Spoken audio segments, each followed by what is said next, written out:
గ్రామవాసులకు సాయంకాల శుభములు ప్రభువైన యేసుక్రీస్తు నామంలో మీ అందరికీ తెలియజేసుకుంటా ఉన్నాం. ఈ రీతిగా ఈ సాయంకాల సమయంలో మీ ముందర మీ యొద్దకు ఈ రీతిగా పాటలు పాడుకుంటూ వచ్చినాం. రండి రండి యేసుని యొద్దకు రమ్మనుచున్నాడని ప్రభువైన యేసుక్రీస్తుల వారు మనందరినీ పిలుస్తా ఉన్నాడు. పరిశుద్ధమైన బైబిల్ గ్రంథం ఈ రీతిగా సెలవిస్తా ఉన్నది.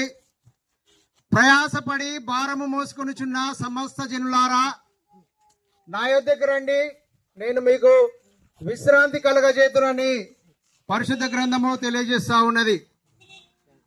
ప్రియ సహోదరుడా సహోదరి, మనము ఈ లోకంలో ఎన్నో కష్టాలతో భారాలతో ప్రయాసపడుతూ వస్తూ ఉన్నాం. మనము భౌతికంగా ఆలోచించినట్టయితే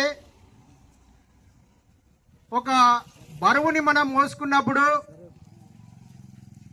కొద్ది దూరం వెళ్ళిన తర్వాత కొందరు సహాయం చేయవచ్చు.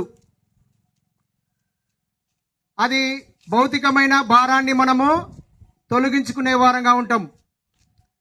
కానీ పాప భారం అంటా ఉన్నాడు. ప్రయాసపడి భారము మోసుకున్న సమస్త జనులారా నా యొద్దకు రండి, నేను మీకు విశ్రాంతి కలగజేతునని తెలియజేస్తా ఉన్నాడు.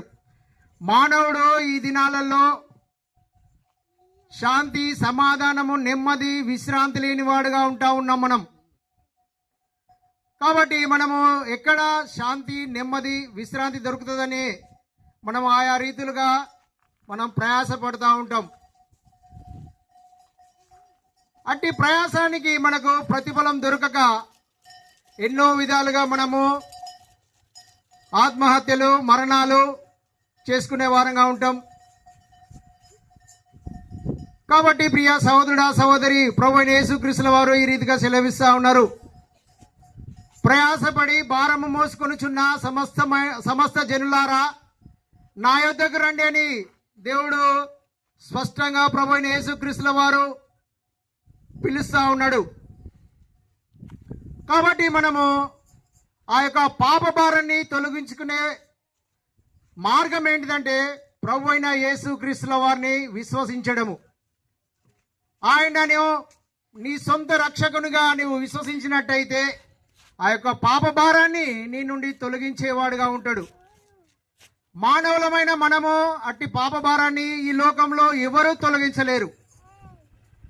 ఎందుకంటే చూడండి, మనము బట్టలు శుభ్రం చేసుకోవాలంటే ఒక డిటర్జెంట్ సబ్బుని వాడుతూ ఉంటాం మనము, లేక సర్ఫ్ను వాడుతూ ఉంటాము. మన యొక్క శరీరాన్ని శుభ్రం చేసుకోవాలంటే సబ్బునే వాడుతూ ఉంటాం. కానీ మనలోన ఉన్న ఆ యొక్క పాప భారాన్ని తొలగించాలంటే ఏ మానవునికి కూడా అది సాధ్యమైనది కాదు, అది అసాధ్యమైనదిగా ఉంటా ఉన్నది. కాబట్టి ప్రభువైన యేసుక్రీస్తుల వారు ఆ యొక్క మన యొక్క పాపములను తొలగించుటకు, పాపం నుండి విడిపించుటకు ప్రభువైన యేసుక్రీస్తుల వారు ఈ లోకానికి వచ్చిన వాడుగా ఉంటా ఉన్నాడు. కాబట్టి ప్రియ సహోదరుడా సహోదరి, ప్రభువైన యేసుక్రీస్తును మనము ఎరిగినట్టయితే ఆ యొక్క పాపం నుండి నిన్ను నన్ను విడిపించేవాడుగా ఉంటాడు. చూడండి, మనం చూసినట్లయితే ఈ లోకంలో ప్రతిదానికి ఒక గ్యారెంటీ ఉంటా ఉన్నది. మనము ఒక ఎలక్ట్రికల్ షాప్కు వెళ్ళి ఒక ఫ్యాన్ తీసుకుంటే మనకు, బాబు ఇది ఎన్ని సంవత్సరాలు గ్యారెంటీ ఇస్తారు మీరు అని మనం అడుగుతూ ఉంటాం. ఇంకా ఆయా రీతులుగా ఫ్యాను, కూలర్లు, లేకపోతే మిక్సీలు కానీ ఇంకా వాషింగ్ మిషన్లు ఆయా రీతులుగా తయారు చేయబడ్డ అవి వాటికి ప్రతిదానికి ఒక గ్యారెంటీ ఇస్తూ ఉంటాడు. సంవత్సరము, 2 సంవత్సరాలు, 6 నెలలు అట్లా ఆ రీతిగా గ్యారెంటీ ఇస్తూ ఉంటాడు. కానీ మానవులమైన మనకు గ్యారెంటీ లేదు. ఎప్పుడు మనము ఈ లోకాన్ని విడిచి వెళ్తామో మనకు తెలియదు. ఏ సమయాన మనము మరణిస్తామో కూడా మనకు తెలియదు. కాబట్టి ప్రియ సహోదరుడా సహోదరి, మనము మరణించక ముందే ప్రభువైన యేసుక్రీస్తుని మనం ఎరిగి ఉన్నట్టయితే ఆ యొక్క పరలోకానికి నిన్ను నన్ను తీసుకువెళ్ళేవాడుగా ఉంటాడు. కాబట్టి ప్రియ సహోదరుడా సహోదరి, గ్యారంటీ లేని మనకు దేవుడు తన కృప ద్వారా నిన్ను నన్ను రక్షించేవాడుగా ఉంటా ఉన్నాడు. కానీ చూసినట్టయితే ఒకదానికి గ్యారంటీ ఉంది, ఒకదానికి గ్యారంటీ ఉంది. ఆ గ్యారంటీ ఏంటిదంటే మరణము. మరణము ప్రతి ఒక్కరిని ఈ లోకం నుండి వెళ్ళి వేరు చేసేదిగా ఉంటుంది. మరణముకు తప్పనిసరిగా గ్యారంటీ ఉంది. ప్రతి ఒక్కరము మనం మరణించాల్సిన వారమే. ధనవంతుడు మరణించాల్సిందే, బీదవాడు మరణించాల్సిందే, మధ్యతరగతి కుటుంబీకులు మరణించాల్సిందే. ఈ లోకంలో జన్మించిన ప్రతి ఒక్కరూ మరణించాల్సిందే. దానికైతే తప్పకుండా గ్యారంటీ ఉంది, ఎవరమైనా చెప్పొస్తుంది.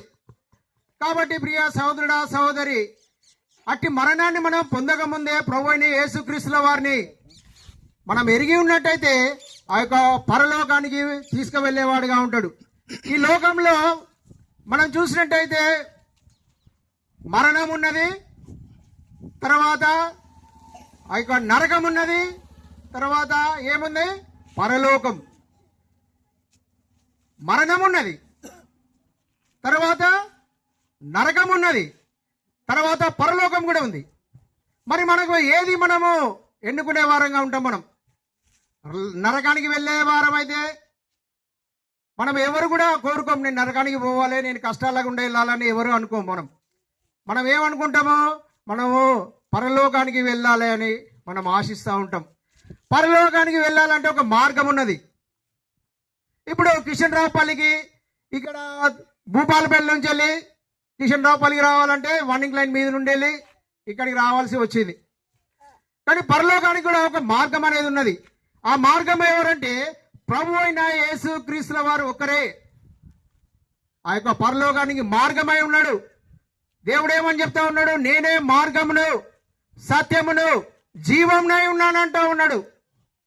కాబట్టి ప్రియ సహోదరుడా సహోదరి, అట్టి జీవ మార్గంలో నీవు నేను ప్రయాణించాలని దేవుడు కోరుతా ఉన్నాడు. నిన్ను నన్ను ప్రేమిస్తా ఉన్నాడు. ప్రభువైన యేసుక్రీస్తును విశ్వసించినట్టయితే నువ్వు ఆ పరలోకానికి వెళ్ళేవానిగా ఉంటావు. కేవలం నిన్ను దేవుడు ఏం అడగడం లేదు. నీ ఆస్తి, నీ ధనము, నీ యొక్క భూమి జాగాలు, నీ యొక్క బిల్డింగ్లు ఏం అడగట్లేదు. కేవలం ఏమడుగుతా ఉన్నాడు? నీ యొక్క హృదయాన్ని అడుగుతా ఉన్నాడు. హృదయ శుద్ధి గలవారు ధన్యులు, వారు దేవుని చూచెదరని చెప్తా ఉన్నారు. దేవుని నేను చూడాలంటే ఆ యొక్క దేవుని విశ్వసించే వారంగా ఉండాలి. మనం ప్రభువైన యేసుక్రీస్తును విశ్వసించే వారంగా ఉండాలి. ఆయన నమ్ముకునే వారంగా ఉండాలి. ఆయన నమ్ముకున్నట్టయితే నీకు ఆ యొక్క పరలోక మోక్షం దొరికేదిగా ఉంటుంది. పరలోకానికి వెళ్ళేవాడుగా ఉంటావు నువ్వు. ప్రభువైన యేసుక్రీస్తుల వారు నిన్ను ఆహ్వానిస్తా ఉన్నాడు. నా ప్రియ కుమారుడా రమ్ము అని నిన్ను పిలుస్తా ఉన్నాడు. ఈ రీతిగా మేము భూపాలపల్లి నుంచి వెళ్ళి దేవుని యొక్క మాటలు తెలియజేయుటకు మీ మీదకు వచ్చి ఉన్నాం. కాబట్టి ప్రభువైన యేసుక్రీస్తునందు విశ్వాసం ఉంచుము, అప్పుడు నీవును నీ ఇంటి వారును గొప్ప ఆత్మరక్షణ పొందుదురు. మీ కొరకై ప్రార్థన చేస్తారు.